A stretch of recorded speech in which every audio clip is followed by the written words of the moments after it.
কি নাম আপোনাৰ? মোৰ নাম শ্ৰী নিপেন ৰাৱত। ক'ৰ পৰা আহিছে আপুনি? মই ওদালগুৰি ডিষ্ট্ৰিক্টৰ মহামাৰী গাঁৱৰ পৰা আহিছোঁ। স্লিপ ডিস্কৰ প্ৰব্লেম হৈছিলে। অপাৰেশ্যন কৰিবৰ কাৰণে জোৰ কৰিছিলে ডক্টৰে। পিছত মই তাৰ পৰা ডক্টৰৰ পৰা কিবা এটা কৈ পেলাই মানে ঘৰত আহি গ'লোঁ। এতিয়া ইয়াত আহি বহুতখিনি মানে 100 to 95% ৰিলেক্স পাই গৈছে। হেল্ল' ফ্ৰেণ্ডছ, আজি মই গুৱাহাটী পেইন এৱে চেণ্টাৰৰ পৰা। মোৰ তাত এজন পেচেণ্ট আজিৰ পৰা কিছুদিন আগত আহিছিলে। আজি আমি ভিডিঅ' শ্বুট কৰিছোঁ, খবৰ ল'ম কিয় আহিছিলে আৰু আজি কি ৰিজাল্ট তেখেতৰ আছে। নমস্কাৰ। নমস্কাৰ। কি কৰে? চেন্নাইত থাকোঁ। চেন্নাইত মই তাতে এডমিট ডিপাৰ্টমেণ্টত তেনে কাম কৰি থাকোঁ আৰু এডমিটৰ অফিচ ৱৰ্কাৰ। তাতে 2024 এবাৰ হৈছিলে। কি হৈছিল? শ্লিপ ডিস্কৰ প্ৰব্লেম হৈছিলে। এবাৰ শ্লিপ ডিস্কৰ প্ৰব্লেম হওঁতে তেনেকৈ এসপ্তাহ মই এডমিট হৈ থাকিলোঁ। এসপ্তাহ চেন্নাই ৰেচিডেণ্ট হস্পিটেলত এডমিট হৈ থকাৰ পিছতে তাতে মোক অপাৰেশ্যন কৰিবৰ কাৰণে জোৰ কৰিছিলে ডক্টৰে। পিছত মই তাৰ পৰা ডক্টৰৰ পৰা কিবা এটা কৈ পেলাই মানে ঘৰত আহি গ'লোঁ। তাতে মই ওদালগুৰিতে এটা ফিজিঅ'থেৰাপি পাইছিলোঁ। তাতে কৰি পেলাই অলপমান আৰাম পালোঁ আৰু মই তেতিয়াই আকৌ গুচি গ'লোঁ কামলৈ।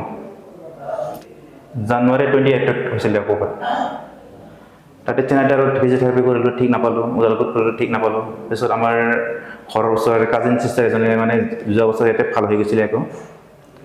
তেখেতে কোৱাৰ পিছতে আকৌ মই এতিয়া আহি গ'লোঁ আৰু পিছদিনা।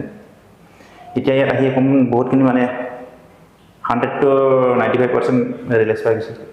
চিয়'ৰ 95%? 95%।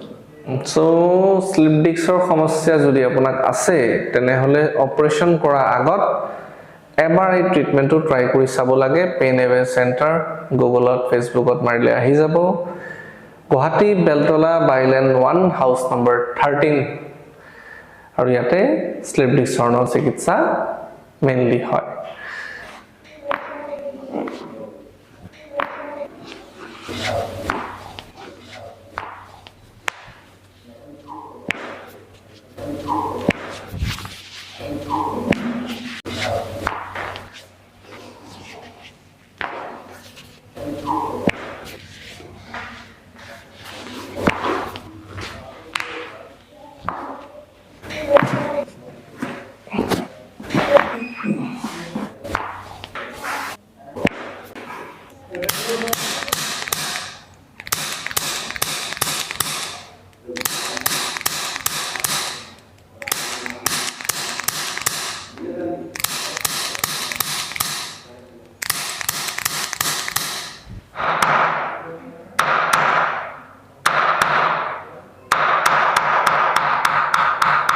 ৰিলেক্স লাগি গৈছে।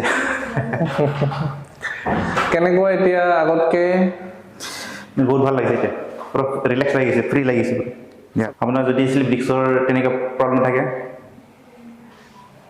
সম্পূৰ্ণ ভাল হৈ যাব। এতিয়া মই যেনেকৈ আৰাম পাইছোঁ এতিয়া মোৰতো পুৰা 95% পুৰা কিউৰ হৈ গৈছে, আৰাম লাগিছে এতিয়া, পুৰা শৰীৰটো ৰিলেক্স লাগি গৈছে। চিয়'ৰ চিয়'ৰ ছাৰ।